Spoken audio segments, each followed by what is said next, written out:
Olá a todos, sejam muito bem-vindos ao canal Lightworkers, Trabalhadores da Verdadeira Luz. Gratidão pela oportunidade de estarmos juntos aqui mais uma vez.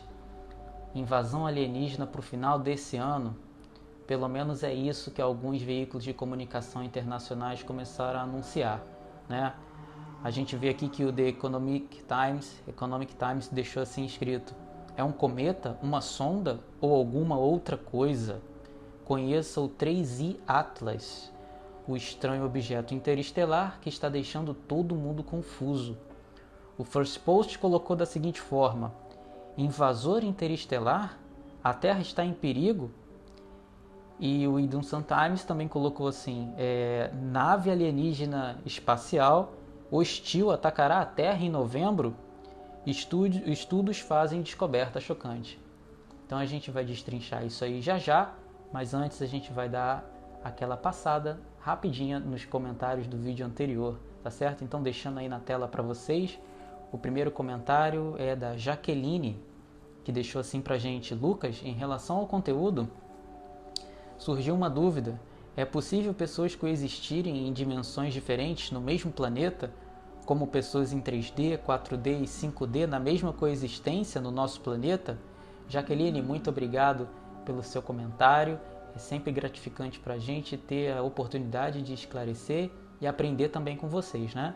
Então, sim, é completamente normal e isso faz parte da transição. Existem muitas pessoas que ainda estão mergulhadas no véu, mergulhadas na tridimensionalidade, já estão outras que estão lidando melhor com a 4D, que já estão praticando a transição, né? Então, existem diferentes níveis de estado vibratório entre as pessoas. O que é interessante é que o contrário também acontece. Diferentes vibrações, dimensões também se manifestam na gente, né? Então, tem um conteúdo na internet que eu vou deixar aqui para vocês, no YouTube inclusive. É um vídeo do canal Afinal que Somos Nós, que é conhecido por trabalhar com entrevistas, né, de pessoas que passaram por EQM, experiências de quase morte, né? E teve uma em particular que virou referência para mim, que foi a experiência do Enio, né? Então esse vídeo tem 5 anos, eu não sei do paradeiro atualmente do Enio, que é o personagem desse vídeo, que foi a pessoa que passou pela EQM, né? Mas ele relata de uma forma surpreendente essa interação das dimensões quando ele teve muito doente, ele teve muito próximo da morte, então ele viu coisas bem assustadoras. E por que eu gosto tanto dessa entrevista? Porque você vê a realidade, você vê verdade nos olhos do entrevistado, né? Você percebe que ele não está mentindo, na verdade ele está aterrorizado, né? E só em lembrar da experiência ele se sente aterrorizado. Então tem momentos que ele está em um local, aí ele muda o estado vibratório, ele está em outro. Então ele passou 5 dias viajando pelo astral, visitando diferentes lugares de acordo com a sua vibração. Ele vibrava de uma forma, ia para um lugar, vibrava de outra forma e estava em outro. Então isso é um exemplo quando você perde essa conexão com a âncora biológica da ilusão, né? Que é o corpo, o cérebro. Então ele, devido à EQM, né? ao problema de saúde, ele ficou no corpo sutil. E o corpo sutil foi embora conforme ele vibrava e ele visitou várias localidades diferentes. Agora, no caso, naquela época, o Enio, ele era uma pessoa que estava afundada na 3D, né? Então dá para imaginar mais ou menos as coisas que ele viu.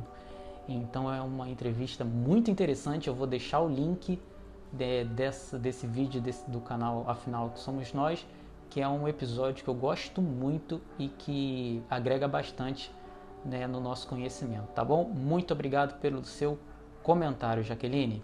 Então, indo ao próximo aqui, nós temos o comentário da Maria Tereza, que deixou assim pra gente: é um prazer conhecer você, Lucas, o filho da Cláudia, e ver que seguiu os passos da sua mãe. Estou gostando muito de o ouvir e dou meus parabéns a ambos pelo trabalho de luz que nos passam e que muito contribui para a continuação do nosso despertar. E tal como você disse, quanto mais sei que menos sei. Sócrates. E então, Maria, muito obrigado pelo seu comentário, né? Gratidão imensa, muita paz, muita luz na sua linha de tempo. E sim, é verdade, eu não segui os passos da minha mãe simplesmente por ser filho dela, mas eu escolhi mesmo, assim, entendeu? Eu podia escolher não seguir, né? A gente se vê em certa altura da vida a opção da escolha, né? Então, na verdade, eu que acompanhei de pertinho a história da minha mãe, não tem como eu não ficar envolvido, né? Eu vi a minha mãe lutando de forma literal. Ela lutou muito contra as trevas, né? E ela já encarou seres de outras dimensões, tanto em sonhos quanto na realidade, chegando ao ponto até de casos de a morfologia facial de uma outra pessoa se transformar na frente dela e ela ver a real identidade da pessoa, que era, no caso, um reptiliano terrível, uma alma vazia que virou casa, ninho, né, de espíritos bem inferiores. Então, a jornada da minha mãe é muito inspiradora para mim. E eu sempre digo a ela que ela poderia escrever um livro, né, visto tantas as experiências que ela passou e passa. Então, quem sabe, né, esse livro dela possa sair algum dia, né? Então, muito obrigado pelo comentário, Maria Tereza. Indo para o próximo comentário, a Marisa Franco deixou assim: olá, Lucas, agora tem que colocar a lua com você, né? Então essa eu vou deixar surpresa para o final do vídeo, tá bom? Então agora a gente vai para o conteúdo principal e vamos falar então dessa suposta invasão alienígena. Bom, primeiramente, para a gente falar do que está acontecendo agora, a gente precisa voltar um pouquinho no tempo, por volta de 2017, né? E lembrar de um caso que com certeza vocês foram informados, vocês viram notícias a respeito do primeiro objeto interestelar documentado, monitorado, que foi chamado de Oumuamua, que a representação era de uma pedra em formato de charuto, não é? Então, quem estava por trás dos estudos sobre esse objeto era um cientista chamado Avi Loeb. Então, ele atribuiu características, ele observou esse objeto bem de perto e ele foi uma pedra no sapato da comunidade científica porque ele considerou que esse objeto era diferenciado, ele tinha configurações, ele tinha parâmetros muito artificiais que defendiam bastante a possibilidade de ele ser um objeto artificial e não um cometa, um meteoro ou qualquer coisa do tipo, né? Então, inclusive, eu tenho aqui esse livro aqui, né? Extraterrestre, acho que está espelhado o vídeo, mas é Extraterrestre, o primeiro sinal de vida inteligente fora da Terra, que foi escrito por ninguém mais, ninguém menos que o próprio Avi Loeb, né? O mesmo cientista que acabou se especializando em observar esses objetos, levando em consideração a possibilidade deles serem uma manifestação de vida fora do planeta Terra. Então ele é muito mal visto pelo resto da comunidade científica e sofrendo ataques, acusações de que ele não leva o trabalho a sério, porque ele faz questão de levar em consideração a possibilidade de existir vida fora da Terra. Então isso obviamente não agrada o restante da comunidade, dos colegas cientistas dele, né?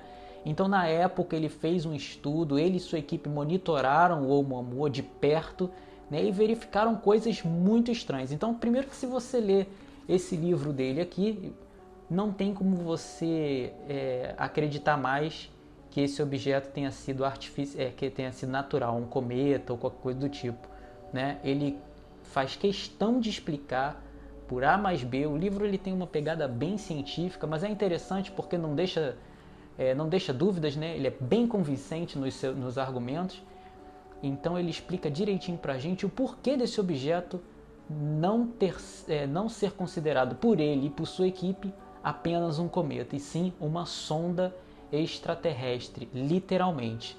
Então ele começa falando que a primeira evidência é que ele é um objeto interestelar. Estou falando do Oumuamua lá em 2017, né? Sendo um objeto interestelar, ele veio fora dos nossos, né,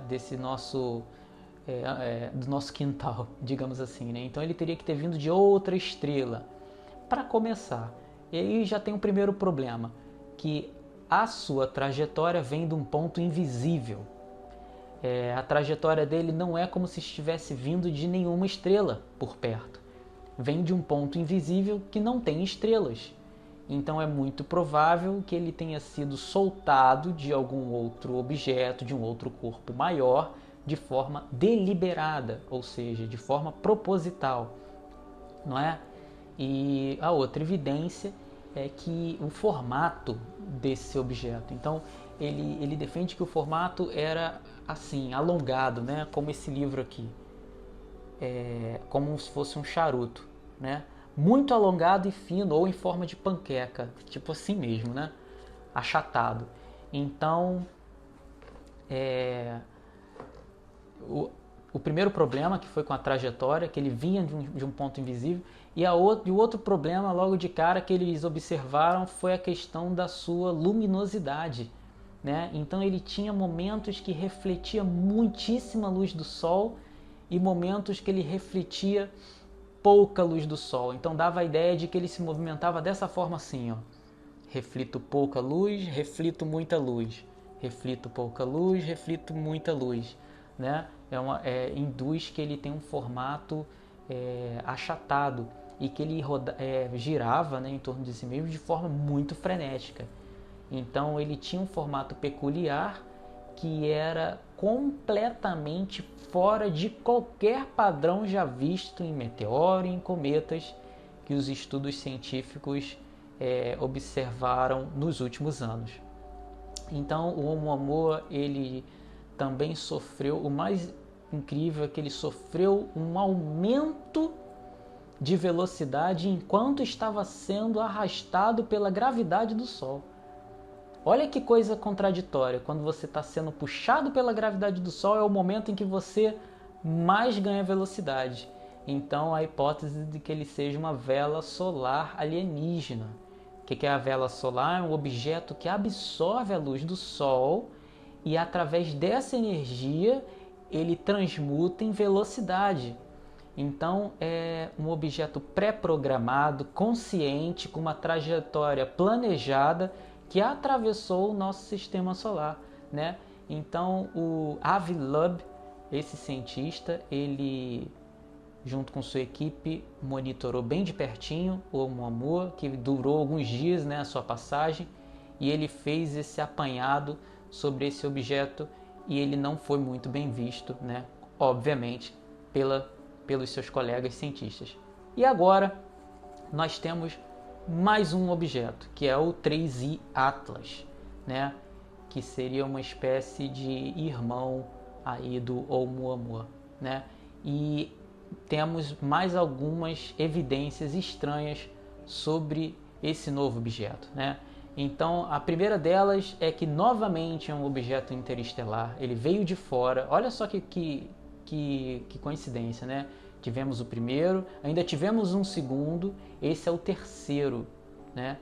Então, o mesmo Avi Loeb, o mesmo cientista que monitorou, voltou a ficar de olho e já lançou a hipótese de que este objeto pode sim ser novamente outra sonda ou uma nave espacial alienígena, né?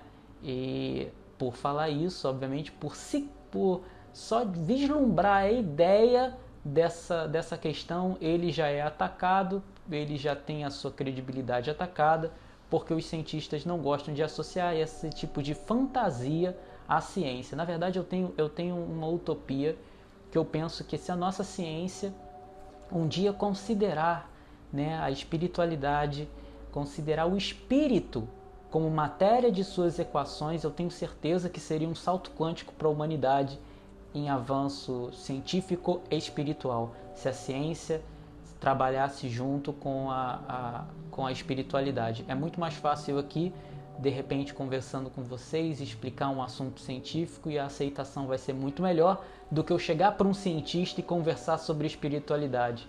Eu vou ser muito atacado, né? Então existe essa resistência, e essa resistência precisa ser quebrada para que a gente dê mais um salto como humanidade em termos científico e espiritual, né? Mas isso, pelo visto, ainda está difícil de acontecer.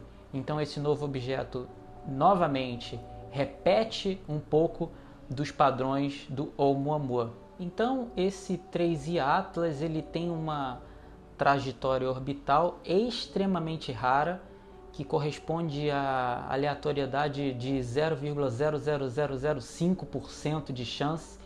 Então ele é extremamente atípico, não é? E ele também vem de um ponto duvidoso do espaço, não vem de nenhuma estrela, apesar de vir fora do sistema solar, né? Outra característica compatível com o Oumuamua estudado anteriormente, e ele tem o tamanho, os estudos indicaram que ele tem mais ou menos o tamanho da cidade de Manhattan, né? Então, de acordo com Avi Loeb, esse objeto ele pode sim ser hostil devido à teoria da floresta escura. O que seria isso? Na floresta escura, ela está repleta de caçadores em silêncio, não é? E ninguém ousa dar o próximo passo. É um silêncio que não indica a ausência, mas sim o medo de ser descoberto, de ser observado, né? Então, estrategicamente, esse objeto se esconderá atrás do Sol por volta de novembro de 2025 e ficará visível em dezembro e início de 2026, que é quando, se eu não me engano, um outro telescópio no Chile vai ser lançado.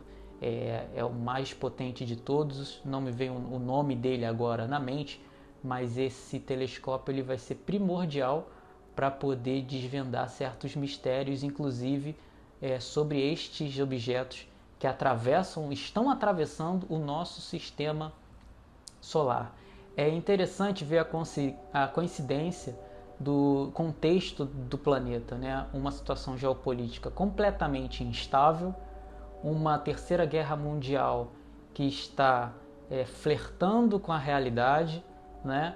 Uma tensão pairando no ar, e esses objetos vieram uma vez, duas vezes e agora uma terceira vez de forma explícita, não é? Então, assim como o Oumuamua, que refletia extremamente a luz do Sol, como se ele fosse metálico, né?